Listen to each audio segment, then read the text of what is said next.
Assalamualaikum warahmatullahi wabarakatuh. Waalaikumsalam warahmatullahi wabarakatuh.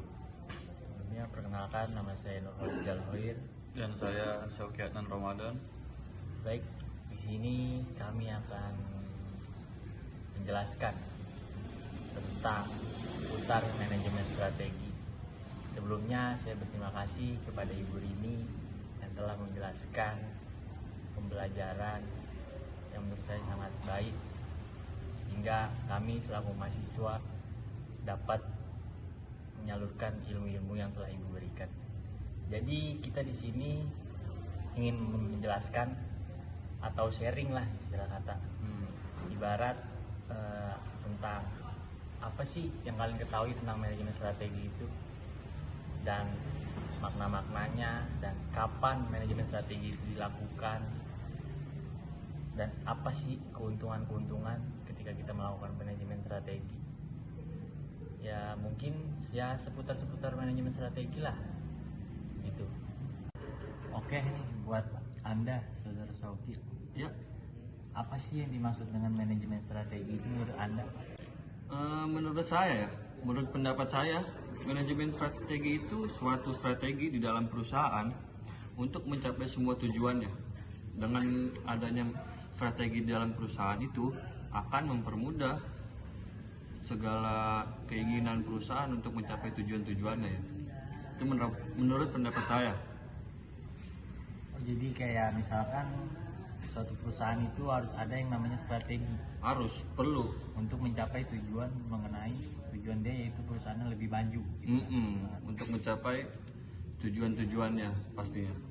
Oke, udah cukup jelas jawaban dari saya, saudara Polis. Cukup jelas saudara Sauki. Baik, kita lanjut nih ya. Lanjut, Pertanyaan kedua. next.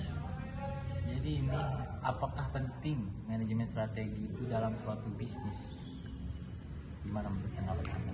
Penting gak sih nih manajemen strategi dalam dunia bisnis nih? Kalau ditanya penting atau tidak ya, menurut saya sih sangat penting justru. Di dalam perusahaan atau dalam suatu bisnis itu butuh yang namanya itu strategi. Sebab kenapa?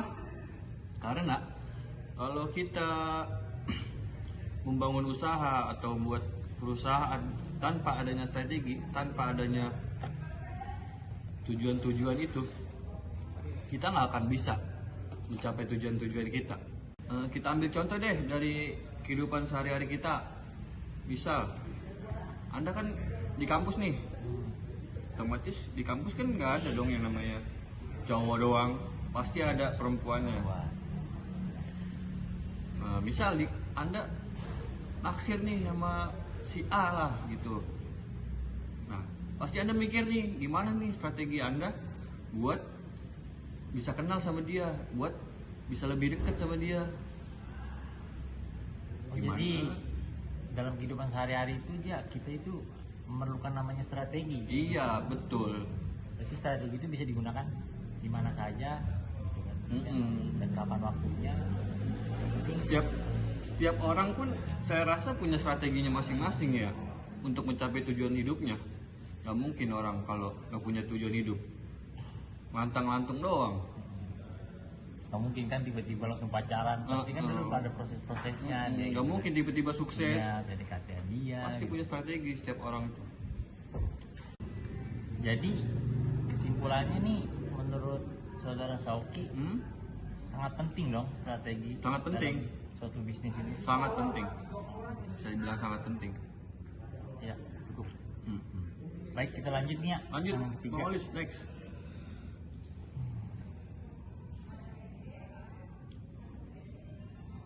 Apa peran kepemimpinan dalam suatu perusahaan itu? Perannya itu apa sih? Peran pemimpin. Menurut saudara Sauki. Kalau yang menurut saya ya, peran pemimpin itu, tugas pemimpin itu harus mencontohkan hal-hal baik kepada karyawannya, mengayomi seluruh karyawan, memberikan motivasi, dan menerima saran dan kritik. Menurut saya, dengan begitu akan mempermudah suatu perusahaan untuk mencapai segala tujuannya. Bisa dipahami? Iya. Jadi kalau pemimpin itu kita harus menerima kritik-kritik dari karyawan kita. Perlu masukan dan saran kritik itu perlu. Kita harus menerima masukan, saran-saran dari mereka gitu kan. Dan tugas kita juga harus tercapai gitu kan. Sebagai pemimpin kita harus jadi contoh buat karyawan-karyawan panutan, kita. harus jadi panutan. Oke, tadi kan kita bahas pemimpin nih. Nah, kita masih dalam lingkup dunia bisnis nih. Ya, gitu kan. lanjut. Pasti kan dalam berbisnis itu kan banyak para pesaing-pesaing kita nih. Betul. Ya, dalam dunia bisnis pasti banyak saingan-saingan kita. Ya. Nah, itu gimana sih tanggapan saudara Sauki dalam menghadapi pesaing-pesaing bisnis yang sama dengan kita? Caranya tuh gimana sih? Yang Anda tanyakan misal kita berjualan produk yang sama gitu sama dia, Produknya sama. pesaing. Gimana kita mempertahankan bisnis kita ini agar lebih baik? Oke. Akul. Kalau menurut pendapat saya ya, misal saya di posisi pebisnis itu ya, saya punya pesaing yang sama jualannya dan sama jualan produknya seperti saya gitu. Strategi yang saya terapkan, mungkin saya bisa memainkan di harga produk ya. Oh, harga. Itu strategi saya. Gitu ya. Misal pesaing kita jual harga 100.000. Nah, strategi saya menjual produk di bawah harga pesaing kita. Jadi kita lebih rendah. Walaupun untung dikit, Yang asal penting cepat. lancar. Dan otomatis kalau walaupun untung dikit, kalau penjualan lancar, kerugiannya bisa ketutup juga gitu. Daripada yang untung banyak cuman produk terjualnya lama, muternya Panjang lama. Nah, jadi kesimpulannya kalau dari pendapat saudara Sauki ini kita harus berkata diskon lah, ada yang diskon. Betul, diskon juga termasuk. Iya. Murahin harga kita. Walaupun untung 1.000, 2.000 gitu Iya. kan, apa yang penting Cepat. ya bisnis kita tetap maju, jalan lancar gitu kan. Oke nih saudara Sauki, dalam suatu perusahaan dan bisnis itu perlu nggak sih adanya evaluasi menurut Anda? Sangat perlu. Dalam suatu bisnis atau perusahaan itu sangat perlu yang namanya evaluasi. Sebab kenapa? Karena dengan kita melakukan evaluasi, kita bisa mengintrospeksi kesalahan-kesalahan yang terjadi sebelumnya, dan kita bisa dapat belajar dari kesalahan-kesalahan sebelumnya juga untuk menjadi lebih baik lagi. Terus kita dapat mengevaluasi buat kedepannya gimana, memperbaiki kesalahan itu biar tidak terjadi dan tidak terulang lagi gitu. Agar meminimalisir Kesalahan. resiko pada perusahaan kita atau bisnis kita. Terus juga kita harus menerima saran gitu kan. Itu penting. Dari konsumen, contohnya apa kurang enak. Iya, Berarti betul. kan kita harus evaluasi tuh. Iya, Berarti sangat perlu lah. sangat penting. Sangat penting. Oke nih saudara Sauki, masih dalam lingkup evaluasi ya. Ya. Berapa lama sih perusahaan atau bisnis itu melakukan evaluasi? Menurut catatan saya sih 6 bulan ya. Itu minimal tuh ya. Kalau ada perusahaan-perusahaan gede mungkin. Cuman kalau menurut saya pribadi, melakukan evaluasi itu nggak harus 6 bulan. Kapanpun bisa kita melakukan evaluasi. Sebab kenapa? Karena ntar tiba-tiba misal kita berjualan di online shop gitu, produk yang kita kirim itu tidak sesuai dengan yang apa yang kita iklankan, ada komplain dari customer gitu. Nah, misalnya produk kita juga kurang bagus atau gimana. Nah, di saat itu juga, kalau menurut saya pribadi itu kita langsung saja melakukan evaluasi, karena langsung kita berpikir di mana kesalahan kita, kurangnya produk kita apa gitu, langsung kita mencari jalan keluarnya gitu, kurangnya apa, terus kita harus bagaimana tuh. Jadi intinya evaluasi itu nggak harus 6 bulan juga. kalau bisa sih sering-sering berevaluasi itu Iya. menurut saya malah semakin lebih baik. Jadi kita misalkan buka pagi, malam kita evaluasi gimana tujuan kita dari pagi. Gimana hari ini Iya. jualan kita, betul. Baik nih, saudara Soki. Ya, Pertanyaan selanjutnya, kemarin kan kita sedang menghadapi namanya pandemi COVID-19 kan? ya betul. Itu di situ bisnis kita, toko pasti pada tutup, perusahaan juga pada karyawannya WFH gitu.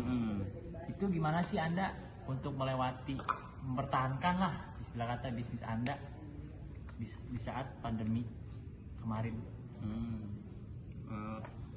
Kalau saya pribadi sih, soalnya saya juga berbisnis ya, walaupun kecil-kecilan gitu. Saudara Soki berbisnis? Iya betul.